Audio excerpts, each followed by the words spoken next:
আল্লাহ রাব্বুল আলামিনের চিকিৎসার জন্য দিয়েছেন নামাজ। নামাজে বান্দাকে নিচের দিকে নামায়। কিভাবে নামায়? নামাজ শুরু হয় তাকবীরে তাহরিমের মাধ্যমে।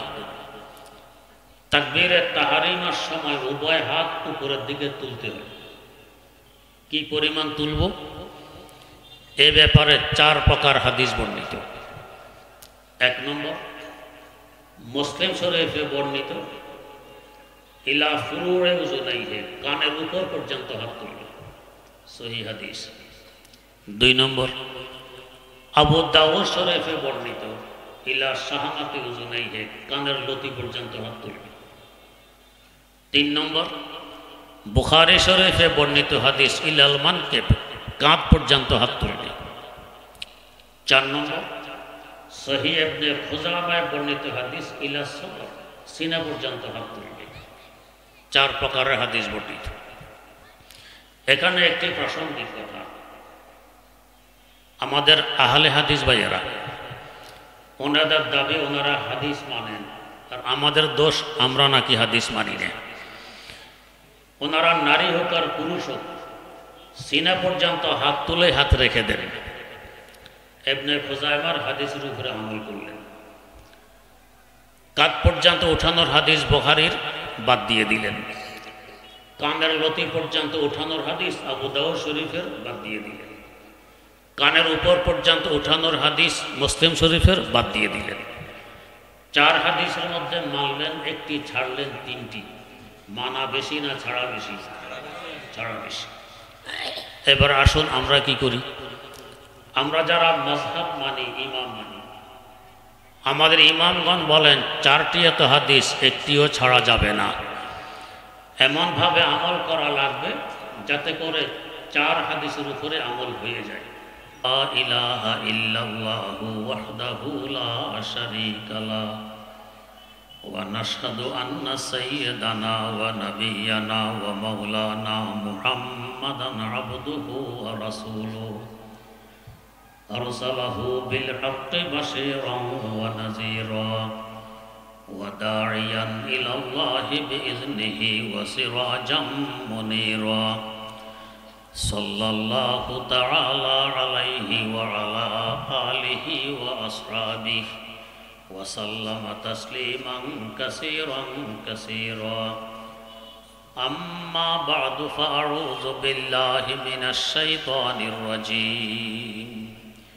বিসমিল্লাহির রাহমানির রহিম। ওয়া আকিমুস সালাতা ওয়া আতুজ যাকাহ। وعن ابن عمر رضي الله تعالى عنهما قال قال رسول الله صلى الله عليه وسلم بني الإسلام على 5: شهادة أن لا إله إلا الله وأن محمدا رسول الله وإقام الصلاة وإيتاء الزكاة والحج وصوم رمضان. رواه البخاري. اللهم صل على سيدنا محمد وعلى آل سيدنا محمد كما صليت على سيدنا إبراهيم وعلى آل سيدنا إبراهيم إنك حميد مجيد. اللهم بارك على سيدنا محمد وعلى آل سيدنا محمد كما باركت على سيدنا إبراهيم وعلى آل سيدنا إبراهيم إنك حميد مجيد. একটি গুরুত্বপূর্ণ শিক্ষা প্রতিষ্ঠান জামিয়া আব্দুল্লাহ ইবনে মাসউদ রাদিয়াল্লাহু তাআলা আনহুর উদ্যোগে আজকের এই মহাসমাবেশ। এই ধরনের মাদ্রাসাগুলো কি করে এ সম্পর্কে সংক্ষেপে কয়েকটি কথা তুলে ধরার ইচ্ছা নিয়ে এক টুকরা আয়াতে কারিমা তেলাওয়াত করা হয়েছে ও একটি হাদিস শরীফ পাঠ করা হয়েছে। কথাগুলো হলো, আমরা দেহ এবং আত্মার সমন্বয়ে গঠিত। দেহের তুলনায় আত্মার মূল্য কোটি কোটি গুণ বেশি। আত্মা যদি ভিতরে না থাকে, দেহের 2 পয়সা মূল্য থাকে না। তখন দেহকে বলা হয় লাশ। আরবে লাশাই এর সংক্ষেপ। লাশাই মানে কোনো বস্তু নয়, উল্লেখযোগ্য কিছু নয়, একে বলে লাশ। আমাদের মূল্য আত্মার কারণে। দেহ যেভাবে রোগাক্রান্ত হয়, আত্মা এভাবে রোগাক্রান্ত হয়। দেহের রোগের চিকিৎসা যিনি করেন তাকে বলা হয় ডাক্তার। আত্মার রোগের চিকিৎসা যিনি করেন তাকে বলা হয় পীর কিংবা মুর্শিদ। এতটুকুই বেশ কম। গোটা ইসলাম আমাদের আত্মার রোগের চিকিৎসা। তবে রোগ 2 প্রকারের হয়ে থাকে। দৈহিক রোগও 2 প্রকারের, আত্মিক রোগও 2 প্রকারের। এক প্রকার রোগ হলো মৌলিক, আরেক প্রকার হলো শাখাগত। যেমন ডায়াবেটিস একটি মৌলিক রোগ। এই রোগ দেখা দিলে চোখের জ্যোতি নষ্ট হয়, দাঁত নষ্ট হয়, কিডনি নষ্ট হয়, যৌন শক্তি নষ্ট হয়, দৈহিক শক্তি নষ্ট হয়, দৈহিক ওজন কমে যায়, ইত্যাদি ইত্যাদি বহু রোগ দেখা দেয়। যদি মৌলিক রোগের চিকিৎসা না করে শাখাগত রোগের চিকিৎসা করি, সাময়িক উপকৃত হতে পারি, স্থায়ী চিকিৎসা হবে না। ডায়াবেটিসের চিকিৎসা না করে চোখের জ্যোতির চিকিৎসা করছি, সাময়িক উপকৃত হতে পারি, কয়েকদিন পর আবার সেই রোগ দেখা দিবে, যেহেতু মৌলিক রোগ ডায়াবেটিস রয়ে গেছে। হ্যাঁ, যদি মৌলিক রোগ ডায়াবেটিসের চিকিৎসা করে ফেলতে পারি, অটোমেটিক চোখের চিকিৎসা হবে, দাঁতের চিকিৎসা হবে, কিডনির চিকিৎসা হবে, যৌন শক্তির চিকিৎসা হবে, বহু চিকিৎসা হয়ে যাবে। তা শাখাগত রোগের চিকিৎসার তুলনায় মৌলিক রোগের চিকিৎসার গুরুত্ব অনেক বেশি। আত্মার রোগও তেমনিভাবে 2 প্রকার। এক প্রকার মৌলিক, এক প্রকার শাখাগত। আত্মার মৌলিক রোগ হলো 4টি। 1 নম্বর অহংকার, অহমিকা। আরবিতে বলা হয় তাকাব্বুর কিংবা কিবির। আমি বড়, আমি ভালো, আমি শ্রেষ্ঠ, আমি উত্তম, বাকি সব তুচ্ছ। এ রোগ যদি দেখা দেয়, লোকেরা অন্য কাউকে বড় বলতে চাইলে তার ব্যাপারে হিংসা শুরু হয়, কুৎসা রটানো আরম্ভ হয়, অপবাদ দেয়া হয়, ইত্যাদি ইত্যাদি শাখাগত বহু রোগ সৃষ্টি হয়ে যায়। আত্মার 2 নম্বর মৌলিক রোগ শোহরত, পরিচিতি। সবাই আমাকে চিনুক, আমাকে জানুক, অন্য কাউকে চিনার জানার প্রয়োজন নেই। এ রোগ যদি দেখা দেয়, আরেকজনের পরিচিতি বাড়তে গেলে ওর ব্যাপারে হিংসা শুরু হয়, গীবত, শিকায়েত, কুৎসা, অপবাদ ইত্যাদি শুরু হয়ে যায়। আত্মার 3 নম্বর মৌলিক রোগ নেতৃত্বের চাহিদা। নেতা হব একমাত্র আমি, সর্বত্র নাক গলাবো আমি, হুকুম চলবে একমাত্র আমার, অন্য কারো নেতৃত্ব চলবে না। এ রোগ দেখা দিলে অন্য কাউকে নেতা বানাতে চাইলে তার ব্যাপারে হিংসা শুরু হয়, কুৎসা রটানো আরম্ভ হয়, অপবাদ দেয়া হয়, কখনো মারামারি হয়। আত্মার 4 নম্বর মৌলিক রোগ হলো লোভ, লালসা। এই রোগ দেখা দিলে চুরি করে, ডাকাতি করে, মস্তানি করে, চাঁদাবাজি করে, জবরদখল করে, জুলুম করে, মাপে কম দেয়, মালে ভেজাল করে, ইত্যাদি ইত্যাদি বহু রোগ দেখা দেয়। এই 4টে রোগ আত্মার জন্য মৌলিক রোগ। 4টে রোগ সৃষ্টি হওয়ার কারণও 4টি। সে কারণ হলো আল্লাহ রাব্বুল আলামিন আমাদেরকে মৌলিকভাবে 4টি উপাদান দিয়ে সৃষ্টি করেছেন। এই 4টি উপাদান যথাক্রমে আগুন, বাতাস, পানি ও মাটি। আমাদের মধ্যে আগুন আছে, তবেই তো শ্বাস নিঃশ্বাস গরম, রক্ত গরম, প্রস্রাব পায়খানা গরম, আরো কত কিছু গরম, কারণ মেজাজও থাকে গরম। আগুনের স্বভাব কি? আগুনের স্বভাব হলো তাড়াল্লি, উপরের দিকে উঠে, নিচে নামতে রাজি হয় না। যদি একটি মোম জ্বালান, মোমের পিঠে এবং রেশা থেকে আগুন যদি 4 ইঞ্চি উঁচু হয়ে জ্বলে, উপর করলে কি এখন নিচের দিকে 4 ইঞ্চি লম্বা হয়ে জ্বলবে? না, সে উল্টো উপরের দিকে উঠবে, নিচে যেতে রাজি হয় না। এর রহস্য হল আগুনের জগৎ উপরে, আমরা যেখানে বসবাস করছি একে বলা হয় কোররায়ে আরদ, মাটির জগৎ। আমাদের চতুর্দিকে বেষ্টনে দিয়ে আছে কোররায়ে হাওয়া, বাতাসের জগৎ। এর অসংখ্য গণিত লক্ষ কোটি কিলোমিটার উপর দিয়ে বেষ্টনে দিয়ে আছে কোররায়ে জামহারির, ঠান্ডার জগৎ। এর অসংখ্য গণিত লক্ষ কোটি কিলোমিটার উপর দিয়ে বেষ্টনে দিয়ে আছে কোররায়ে নার, আগুনের জগৎ। আগুন হলো উপরে। যেহেতু আগুন উপরে, এই আগুনও চায় উপরে গিয়ে তার স্বজাতির সাথে মিলিত হতে। এটাই স্বভাব।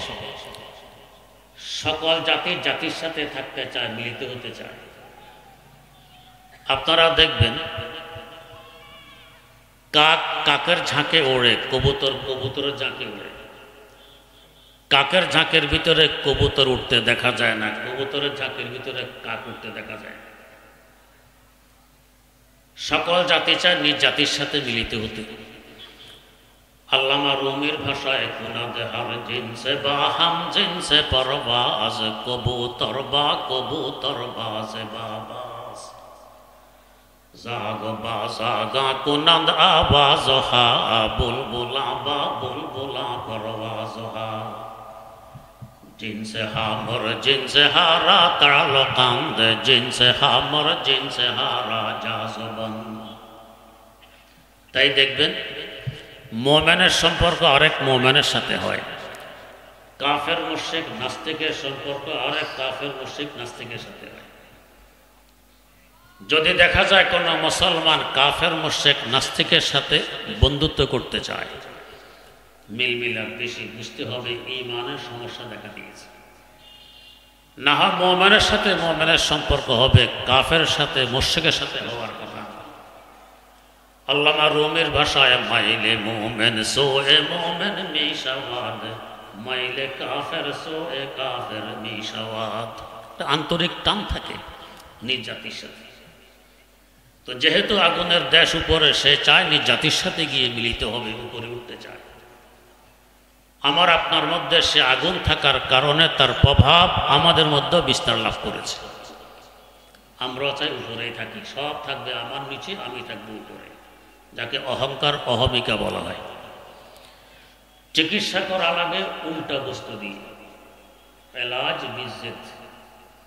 যেমন হাদিস শরীফে আছে আবরেদুল হুম্মা বিল মাইল বারিদ, জ্বরকে ঠান্ডা পানি দিয়ে ঠান্ডা করো।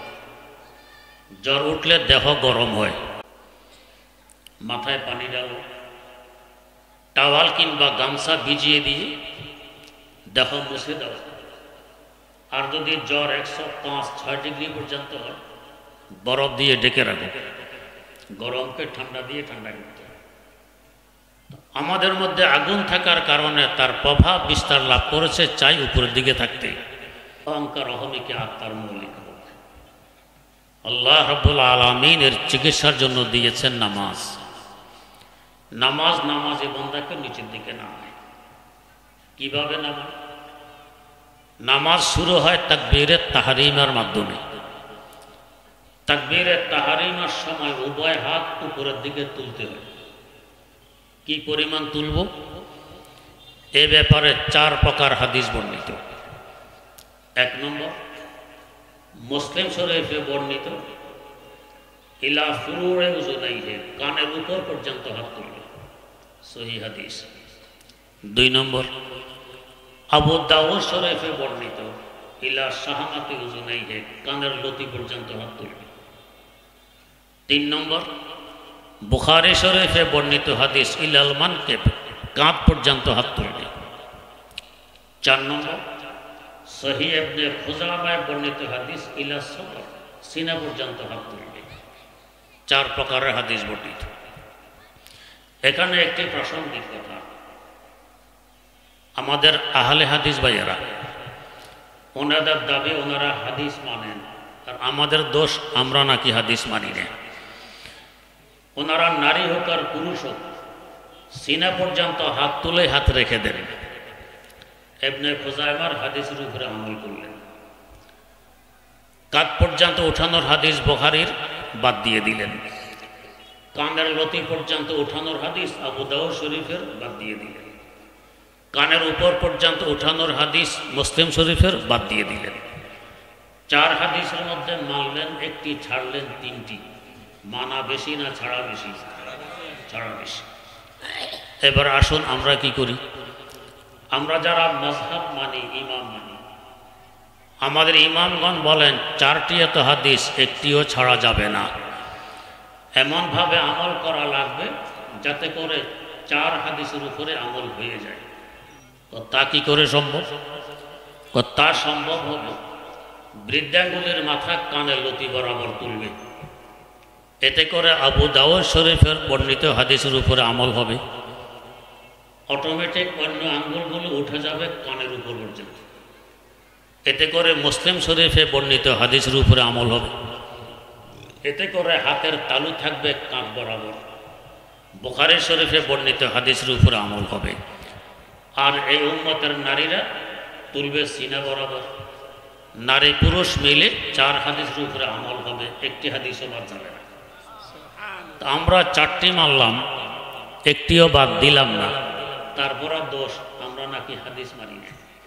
ওনারা ছাড়লেন 3টি, মানলেন মাত্র একটি, এরপরও নাম দিলেন আহলে হাদিস, ওনারা হাদিস মানেন। বিচার আপনারাই করবেন। যাই হোক, বৃদ্ধাঙ্গুলের মাথা কানের লতি বরাবর হলো কিনা বুঝলো কিভাবে? আমাদের মযহাবের গুরুত্বপূর্ণ কিতাব ফতোয়ায়ে কাজী খান লেখা আছে বৃদ্ধাঙ্গুলের মাথা কানের লতির সাথে লাগিয়ে দাও, তাহলে নিশ্চিত হব বৃদ্ধাঙ্গুলের মাথা কানের লতি বরাবর হয়ে গেছে। এবারে আসুন, এই যে আঙ্গুলের মাথা কানের লতিতে লাগিয়ে দিলাম, একে আমাদের পরিভাষায় বলা হয় কানে ধরা। কানে ধরলে ইজ্জত বাড়ে না কমে? কমে। বিচার সালিশে বসার পর যদি অপরাধীর অপরাধ প্রমাণিত হয়, সবাই বলে কানে ধরো, ইজ্জত বাড়ানোর জন্য, কমানোর জন্য। এতে মানুষ উপরে ওঠে না নিচে না? নিচে না। তো নামাজ আমাকে প্রথম স্তর নিচে নামাই দিল, কানে ধরাই দিল। আমি নিজে আমার আল্লাহর দরবারের অপরাধী হিসাবে স্বীকৃতি দিয়ে কানে ধরে উপস্থিত হয়ে গেলাম। আল্লাহ, বিচার সালিশের প্রয়োজন নেই, আমি নিজেই স্বীকৃতি দিচ্ছি আমি তোমার দরবারের অপরাধী। 1 স্তর নামাজ আমাকে নিচে নামাই দিল। 2 নম্বর, হাত বাঁধব কিভাবে?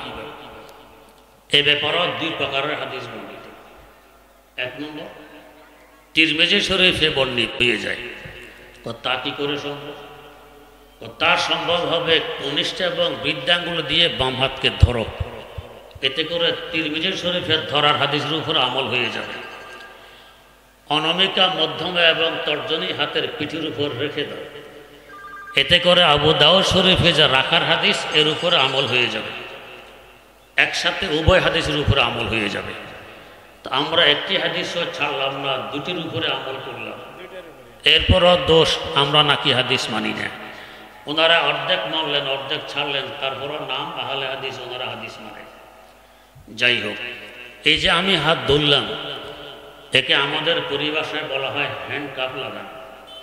হ্যান্ডকাপ লাগালে ইজ্জত বাড়ে না কমে? কমে। পুলিশ আসামি ধরে হ্যান্ডকাপ লাগায়, ঘুষমুষ দেওয়ার চেষ্টা করা হয় যাতে হ্যান্ডকাপটা না লাগানো হয়। হ্যান্ডকাপ দিলে মানুষ নিচের দিকে নামে, ইজ্জত কমে। আমি নিজে আসামি স্বীকৃতি দিয়ে হ্যান্ডকাপ লাগাই আমার আল্লাহর দরবারে হাজির হয়ে গেলাম। আল্লাহ, বিচার সালিশের প্রয়োজন নেই, আমি নিজে তোমার দরবার আসামি হ্যান্ডকাপ লাগাই উপস্থিত হয়ে গেছি। নামাজ আমাকে আর এক স্তর নিচের দিকে নামাই। 3 নম্বর, হাত রাখবো কোথায়? এ ব্যাপারে আহলে হাদিস ভাইয়ারা হাত রাখেন, নারী হোক পুরুষ হোক, সিনার উপরে। ইবনে খুজাইমায় বর্ণিত হাদিসের উপরে আমল করেন। আমরা যারা মাযহাব মানি, ইমাম মানি, আমরা রাখি নাভির নিচে। কেন? ইমাম বুখারী রাহিমাহুল্লাহু তাআলা উস্তাদ ইমাম আবু বকর ইবনে আবি শাইবা রাহিমাহুল্লাহ, তার সংকলিত একটি হাদিসের কিতাব আল মুসান্নাফ, 25 খণ্ডের কিতাব, প্রায় 27,000 হাদিসে কিতাবে বর্ণিত। এই কিতাবে সহিহ সনদে, সহিহ সূত্রে 5 জন সাহাবী থেকে হাদিস বর্ণিত যে নামাজে হাত রাখবে নাভির নিচে। এই 5 জন সাহাবী যথাক্রমে বয়োবৃদ্ধ মুরব্বী সাহাবী হযরত আবু মুসা আশআরী, মুহাদ্দিস সাহাবী হযরত আবু হুরায়রা রাদিয়াল্লাহু আনহু, ফকিহ ও মুফতি সাহাবী হযরত আব্দুল্লাহ ইবনে ওমর রাদিয়াল্লাহু আনহুমা, দ্বিতীয় খলিফা ফারুক আজম হযরত ওমর রাদিয়াল্লাহু তাআলা আনহু, চতুর্থ খলিফা হযরত আলী মুর্তজা রাদিয়াল্লাহু তাআলা আনহু, তাদের থেকে বর্ণিত নামাজে হাত রাখবেন নাভির নিচে। এমনকি আলী মুর্তজা রাদিয়াল্লাহু তাআলা আনহু থেকে বর্ণিত যে ওয়াজরুল আকুফে আলাল আকুফে তাহাতা সুররা মিনাস সুন্নাহ, ডান হাতকে বাম হাতের উপর দিয়ে নাভির নিচে রাখা হলো নবীর তরিকা। এই জন্য আমরা নাভির নিচে হাত রাখি। এবারে আসুন, সিনার উপরে হাত রাখলে বিনয় এবং নম্রতা বেশি প্রকাশ হয়, না জড়াসড় হয়ে নাভির নিচে হাত রাখলে বিনয় এবং নম্রতা বেশি প্রকাশ হয়? নাভির নিচে রাখলে। বরং যখন মানুষ শক্তি প্রদর্শন করে, বীর বাহাদুরি দেখায়, তখন সিনায় হাত বাঁধে যে আসো আমার সাথে লাগবে, কি পরিমাণ শক্তি আছে দেখি দেখি। আল্লাহর দরবারে বাহাদুরি দেখাবো না বিনয় আর নম্রতা সহকারে দাঁড়াবো? নামাজ আমাকে আরেক স্তর নিচে নামাই। 4 নম্বর, দাঁড়াবো কিভাবে? এখানে আহলে হাদিস ভাইয়েরা চেগাইয়া দাঁড়ান। চেগানোকে এলাকায় কি বলে তো বুঝি নাকি জানো? পা ফাঁক করে দাঁড়ানো, 2 পায়ের মধ্যেখানে অনেক ফাঁকা রেখে দাঁড়ানো। যদি আপনাদের মসজিদে এক এক সফে 40 জন মুসল্লি দাঁড়াইতে পারে, আহলে হাদিস ভাই যদি 20 জন ঢোকেন, এই 20 জনের চেগাইয়া মাশাআল্লাহ 1 শব্দ হবে, বাকি 20 জনের আজাগানি। এইভাবে 2 পা 2 দিকে ছড়াইয়া দাঁড়ানোর উপরে একটি হাদিসও বর্ণিত নেই। একটা মন গড়া আমল। যাই হোক, বুঝার বিষয়, জায়গায় দাঁড়াইলে বিনয় আর নম্রতা বেশি প্রকাশ হয়, না 2 পায়ের মধ্যখানে ফাঁক কম রেখে দাঁড়াইলে বিনয় এবং নম্রতা বেশি প্রকাশ হয়? ফাঁক কম রেখে দাঁড়াইলে। আপনার ওস্তাদের সামনে সিনার উপরে হাত বেঁধে 2 পা 2 দিকে ছড়িয়ে দাঁড়ানোর সাহস হবে আপনার? যদি এভাবে জায়গায় 2 দিকে পা রেখে দাঁড়ান, ওস্তাদ বলবে কাকে পড়াইলাম, কি বেয়াদব, আমার সামনে সিনায় হাত বেঁধে 2 পা 2 দিকে ছড়াইয়া দাঁড়াইল, কাকে দাঁড়াইলাম, পড়াইলাম, আদব লেহাজ কিছু নেই। আল্লাহর দরবারে কোন সাহস এভাবে চাগাইয়া দাঁড়াইলাম 2 পা 2 দিকে ছড়াইয়া? জড়াসড় হয়ে 2 পায়ের মধ্যখানে ফাঁকা কম রেখে দাঁড়াইলাম, নামাজ আমাকে আরেক স্তর নিচে নামাইল। 5 নম্বর, রুকুতে গেলাম, আরও নিচে নামাইল। 6 নম্বর, সেজদা দিলাম, আরও নিচে নামাইল। যার নিচে আমার পক্ষে আর নামা সম্ভব নয়। যেখানে মানুষ পা রাখে সেখানে আমি মাথা রেখে দিলাম, শেষ স্তর পর্যন্ত নিচে নামাই দিল। আমার অহংকার অহমিকার চিকিৎসা চলতেছে উল্টা বস্তু দিয়ে। নামাজের মাধ্যমে যখন চিকিৎসা হয়ে গেছে, এখন আমার আল্লাহর বিধান, মান তাওয়াযা লিল্লাহি রাফাআহুল্লাহ, আল্লাহর ওয়াস্তে নিজকে নিজে ছোট বানায়, নিচে নামে, আল্লাহ পাক তাকে বড় বানায় উপরে নিয়ে যায়। মুসল্লির মাথা যদিও আমরা দেখি মাটিতে পড়ে আছে, যাদের দিব্যি চক্ষু আছে তারা দেখেন আসলে এই সময় মুসল্লির মাথাটা কোথায়। তাদের মধ্যে অন্যতম আর বিল্লাহ আল্লামা জালালউদ্দিন রুমি রহমতুল্লাহ আলাইহি মুসনাদ শরীফে লিখতেছেন, বজাহের সেজদা গাহাস এই জমি ভূত, বাবাতেন সেজদা বর আরশে বরিভূত, বাবাতেন সেজদা বর আরশে বরিভূত। বান্দা, বাহ্যিক দৃষ্টিতে যদিও দেখতে দেখা যায় তুমি মুসল্লির মাথা মাটিতে পড়ে আছে, বাস্তবে তোমার মাথা তখন মাটিতে থাকে না।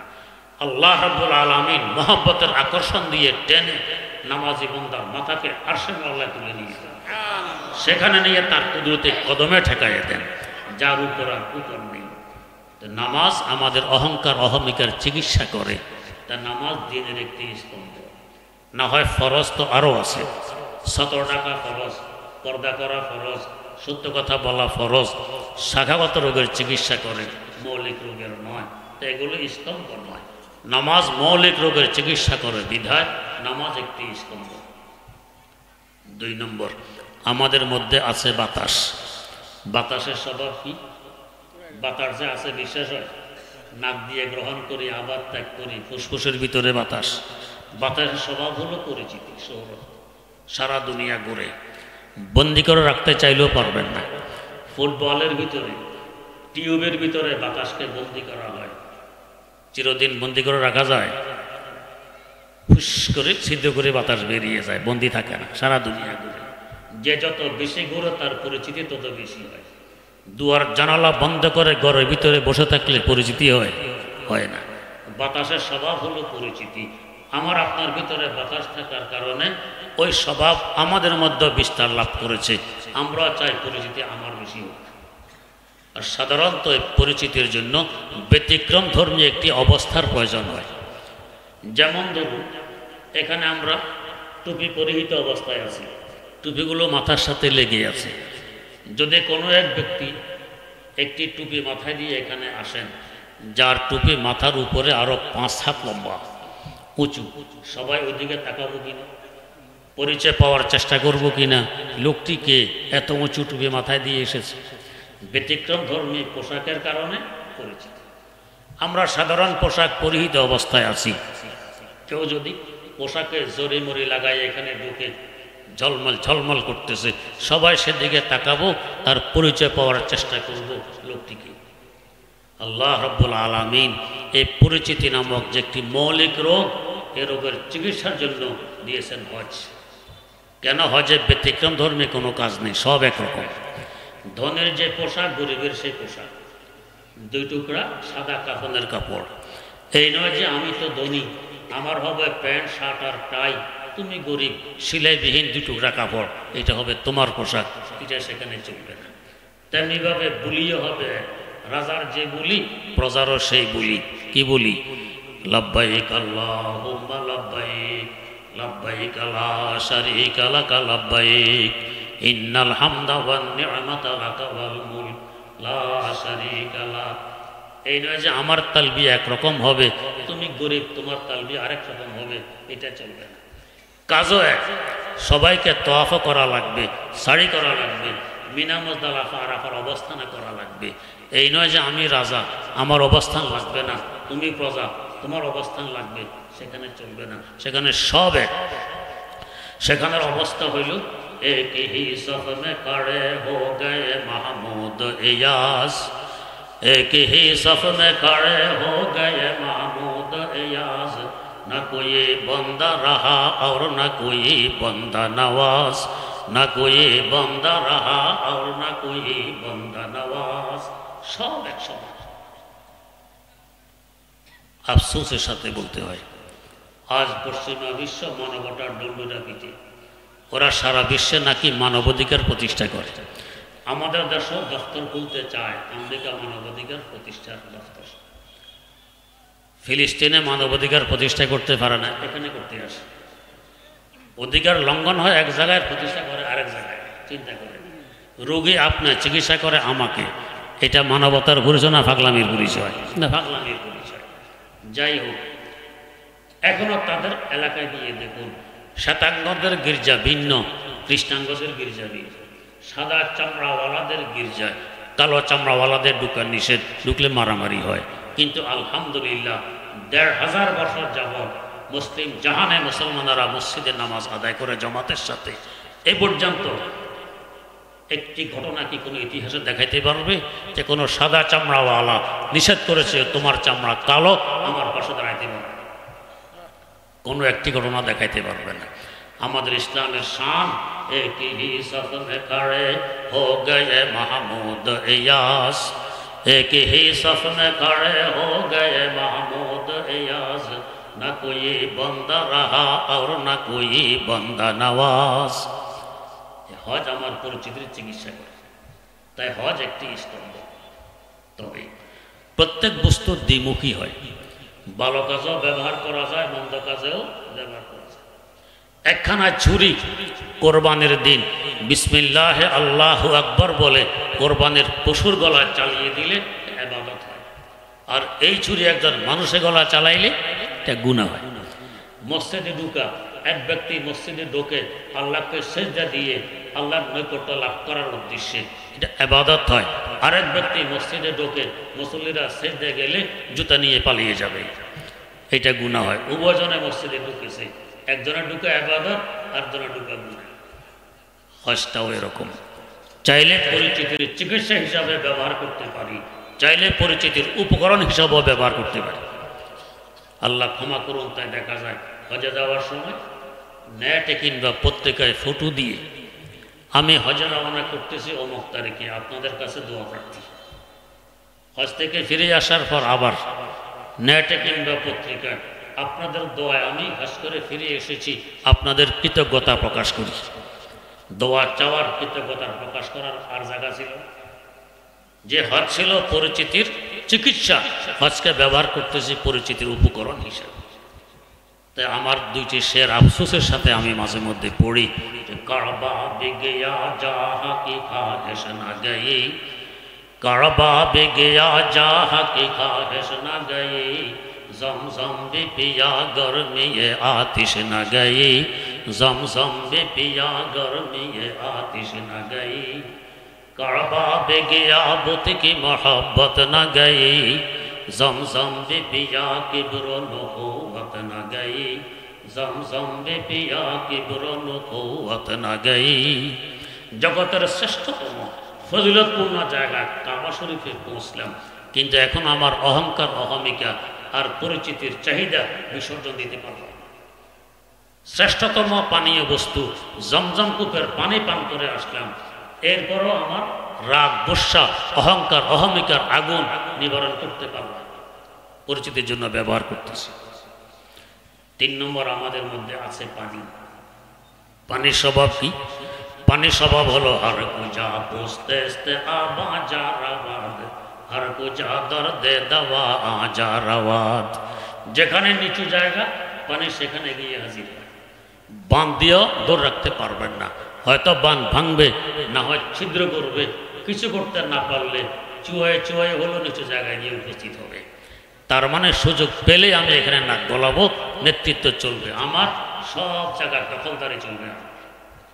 আমার আপনার মধ্যেও পানি আছে, চোখে পানি, নাকে পানি, মুখে পানি, প্রস্রাবে পানি, গামে পানি। পানির প্রভাব আমার আপনার মধ্যে বিস্তার লাভ করেছে। আমরাও চাই নেতৃত্ব দিবে একমাত্র আমি, সর্বত্র নাক গলাবো আমি। আল্লাহ রাব্বুল আলামিন এই চাহিদা মেটানোর জন্য দিয়েছেন রোজা। রোজা খায়েশ মিটায়, চাহিদা মিটায়।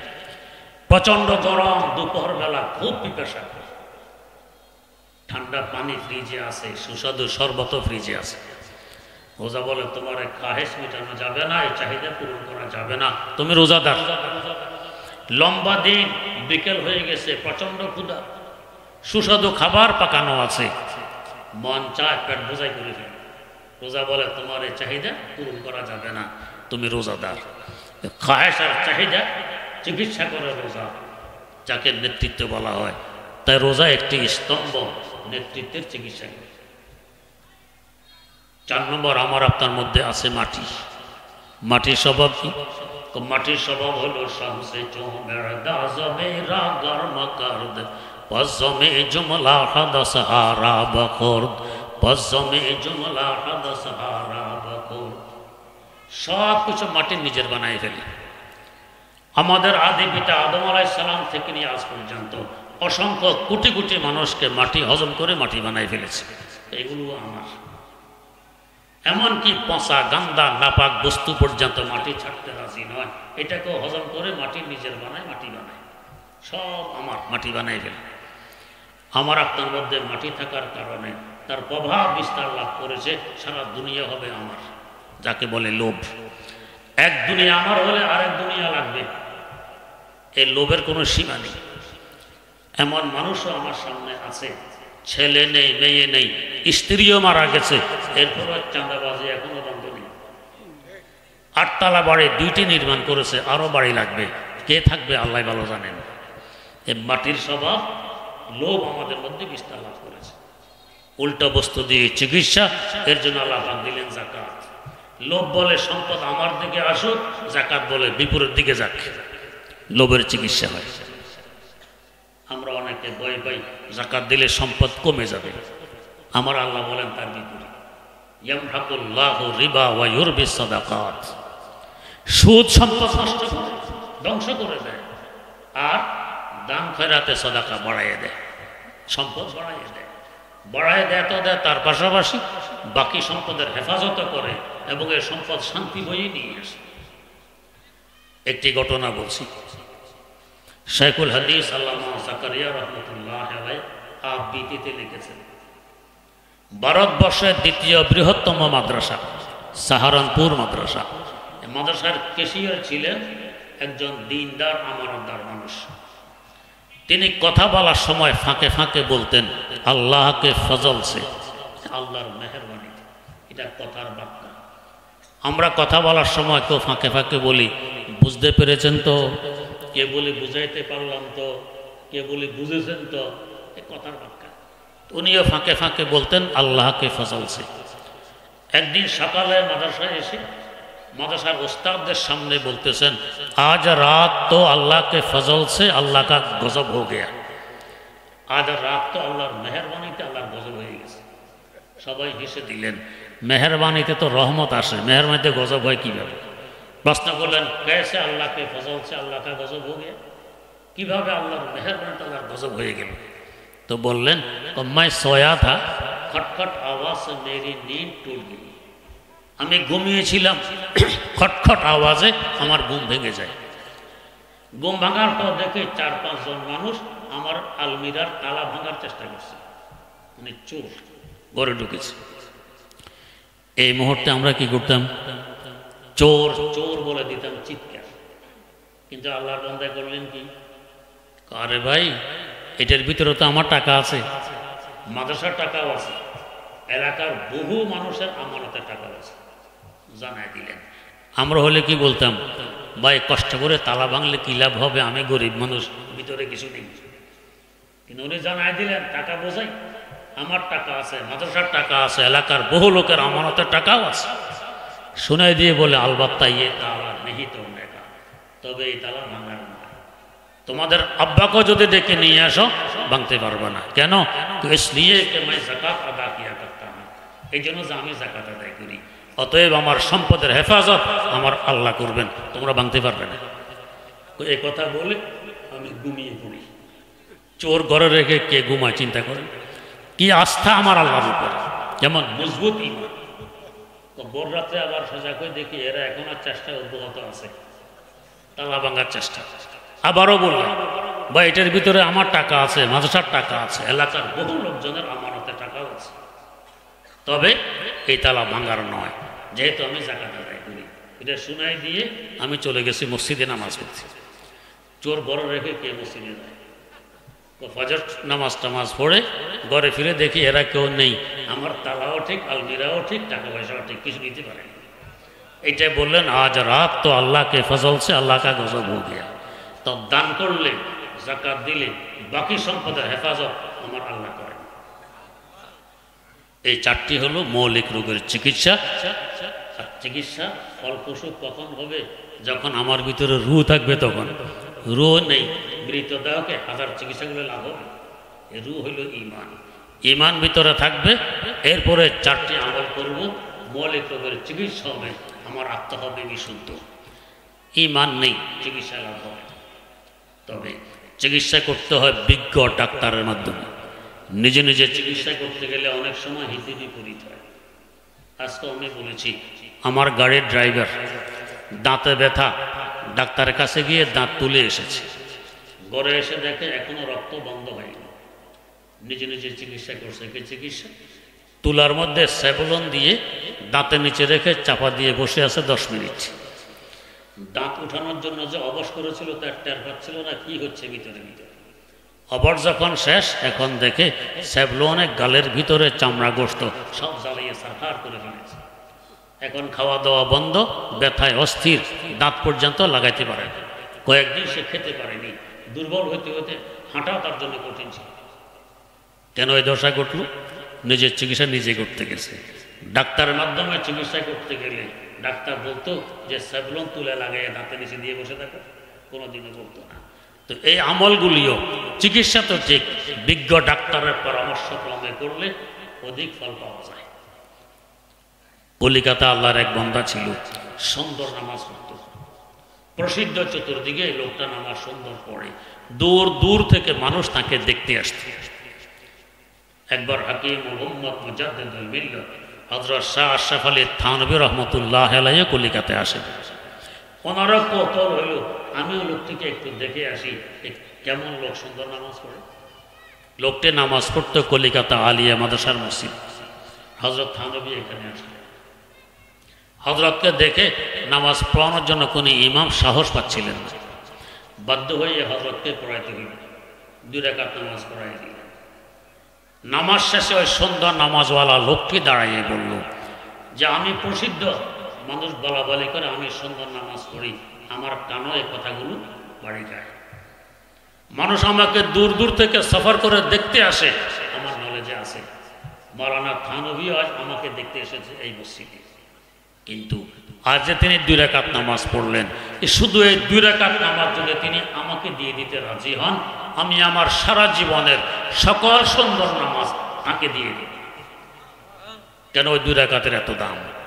তাকে জিজ্ঞাসা করা হইল, তো মুকাম্মাল আজ কামালে কি সিতি, তো মুজাম্মাল আজ জামালে কি সিতি, তো মুজাম্মাল আজ জামালে কি সিতি। ও আশরাফ, দাওরা হাদিস তুমি পড়েছো, আমরাও পড়েছি। যে কিতাবগুলো তুমি পড়েছো এগুলো আমরাও পড়েছি। তোমার দ্বারা এত কাজ হচ্ছে, আমাদের দ্বারা হয় না, ব্যবধান কোথায়? জবাব দিলেন কি, মাম্মু কাম্মাল আজ কামালে হাজিয়াম, মাম্মু জাম্মাল আজ জামালে হাজিয়াম, মাম্মু জাম্মাল আজ জামালে হাজিয়াম। ও প্রশ্নকারী, এগুলো আশরাফ আলীর কৃতিত্ব নয়। আশরাফ আলীর বিজ্ঞ ডাক্তার সাইয়্যিদ তায়েফা হযরত হাজী এমদাদুল্লাহ মুহাজির মক্কি রহমতুল্লাহ আলাইহির জুতার দুলির বরকত। মাম্মু কাম্মাল আজ কামালে হাজিয়াম, মাম্মু জাম্মাল আজ জামালে হাজিয়াম। বিজ্ঞ ডাক্তারের মাধ্যমে আমি আমলগুলো করি, যার কারণে এটা এত ফলপ্রসূ হয়। ডাক্তার ছাড়া করলে এত উপকার পাওয়া যায় না। এই আমলগুলো আমাদেরকে সঠিকভাবে শিখায় এই ধরনের মাদ্রাসায়।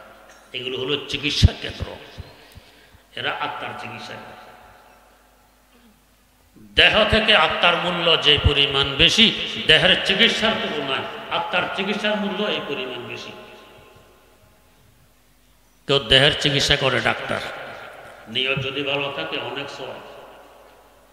দেহের সেবা করে কৃষক, চাষাবাদ করে, শস্য উৎপাদন করে, নিয়ত ভালো থাকলে অনেক সওয়াব। দেহের সেবা করে ইঞ্জিনিয়ার, বিল্ডিং বানায়, কলকালবাট বানায়, দেহ আরাম পায়, নিয়ত ভালো থাকলে অনেক সওয়াব। এরা দেহের সেবক। আর আলেম সমাজ কোরআন সুন্নাহ পড়ে পড়ায়, সঠিক আমল শিখে শিখাইয়ে তারা আত্মার চিকিৎসা করেন, তারা আত্মার ডাক্তার। দেহের তুলনায় আত্মার মূল্য যে পরিমাণ বেশি, আত্মার সেবকের তুলনায়, দেহের সেবকের তুলনায় আত্মার সেবকের মূল্য ওই পরিমাণ বেশি। তাই তো রাসূল আকরাম সাল্লাল্লাহু আলাইহি ওয়াসাল্লাম বলেছেন, খায়রুকুম মান তাআল্লামাল কুরআনা ওয়া আল্লাম। তোমাদের মধ্যে সর্বোত্তম, সবচেয়ে দামি ওই ব্যক্তি যে আল্লাহর কালাম শিখে এবং শিখায়। কেন? সে আত্মার চিকিৎসা করে। হয়তো ভাববেন, হুজুর আমরা কোরআন শরীফ পড়তে জানি না, জানলেও বিশুদ্ধভাবে জানি না, তাহলে আমরা তো চিকিৎসা করতে পারলাম না, আমরা মাহরুম বঞ্চিত থেকে যাব না। ইসলাম সুন্দরতম একটি দিন। ডাক্তার সরাসরি রোগের চিকিৎসা করে, রোগীর চিকিৎসা করে। ডাক্তারের সহযোগী মেশিন এগিয়ে দেয়, কাগজ কলম এগিয়ে দেয়, ওষুধপত্র এগিয়ে দেয়, সেও রোগীর চিকিৎসা করে, যদিও পরোক্ষভাবে হোক না। আলেম সমাজ কোরআন সুন্নাহ পড়ে পড়ায় প্রত্যক্ষভাবে এরা আত্মার চিকিৎসা করে। আমরা যদি তাদের সহযোগিতা করি, মাদ্রাসার সহযোগিতা করি, আমরাও আত্মার সেবক হিসাবে পরিগণিত হতে পারি, হোক না পরোক্ষভাবে। তাই আশা করি এই যে একটি সুন্দর প্রতিষ্ঠান, আলহামদুলিল্লাহ এতদিন বাড়াবাড়াইতে চলেছে। একটি মাদ্রাসার নামে জায়গার ব্যবস্থা হয়েছে, রেজিস্ট্রিও হয়ে গেছে, প্রায় 2 কোটি টাকা ব্যয়। আলহামদুলিল্লাহ আপনাদের মাধ্যমে আল্লাহ পাক ব্যবস্থা করে দিয়েছেন। 27 লক্ষ টাকার মতো বাকি আছে। এর মধ্যে আজকে দুপুরে কিছু কমিটমেন্ট হয়েছে, এখনো পুরোপুরি পরিশোধ করার মতো টাকা হাতে আসেনি।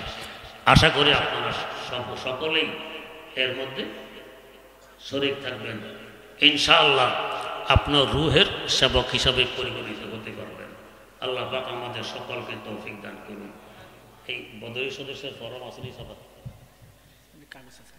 আছে কোথায়?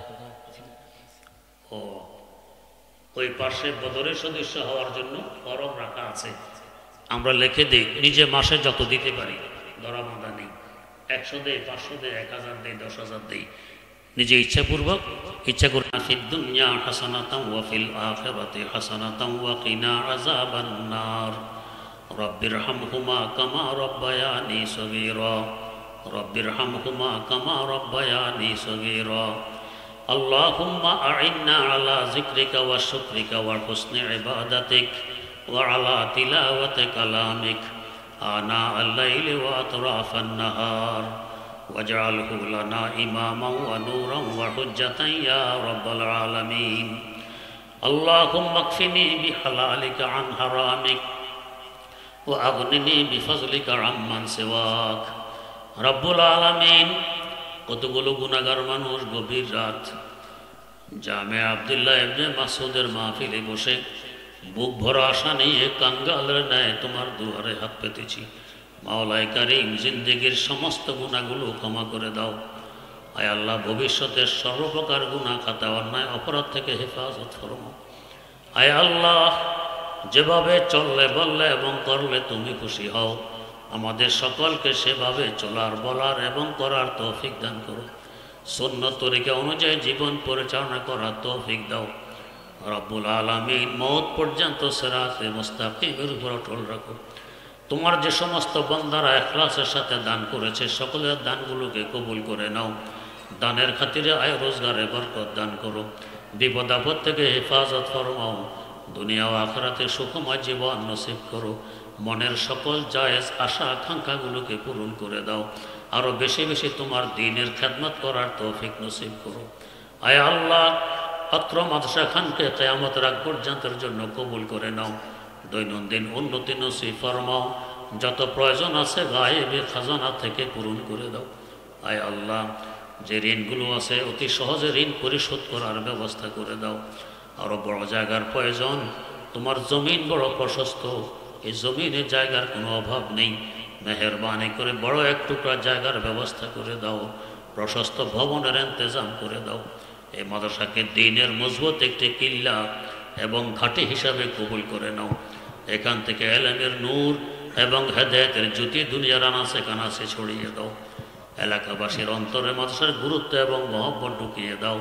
সকলকে মাদ্রাসার দিকে ঝুঁকাইয়ে দাও। ছাত্র দিয়ে ভরপুর করে দাও। আয় আল্লাহ, ইখলাসের সাথে আমাদেরকে দ্বীনের খেদমত করা তৌফিক নসিব ফরমাও। মাওলায়ে কারীম, বিপদ আপদ থেকে হেফাজত করো। মেহেরবানি করে ইজ্জত আবরু জিন্দেগি নসিব করো। যাদের আর্থিক দুর্বলতা আছে, সবলতা নসিব ফরমাও। বিনা হিসাবে জান্নাতুল ফেরদাউসের মালিক বানিয়ে দাও। তা আবাদ ইয়া রব সে তুমান লুৎফে হাদারাম উমিদ আজতুগার উমিদ বুরদাম আজকু জাদারাম উমিদ আজতুগার উমিদ বুরদাম আজকু জাদারাম উমিদ। जी सितम उम्र बसे चो दुश्मना दुश्मन मगीर बेवफाई करदा अम अस्तु वफादारम उम्मीद बेवफाई करदा अम अस्तु वफादारम उम्मीद। हम तो दे दे मन गुना कर दम तो पोशी दीजे लुत्फ हम तो मीदाने के अस्तु मन चाहा कर दम उम्मीद। मन गरीबम मन फकीरम बेकसो बीमार सार মান গরিবাম মান ফকিরাম বেকসবি মা রোজার একাদারে শরবতে দারু শিফা দারাম উমিদ একাদারে শরবতে দারু শিফা দারাম উমিদ। আয় আল্লাহ, বিনা হিসাবে আমাদের সকলকে জান্নাতুল ফেরদাউসের মালিক বানিয়ে দাও। জীবনের সকল ন্যাক দোয়াগুলোকে কবুল করে নাও। সুবহানা রাব্বিকা রাব্বিল ইজ্জাতি আম্মা ইয়াসিফুন ওয়া সালামুন আলাল মুরসালিন ওয়াল হামদুলিল্লাহি রাব্বিল আলামিন।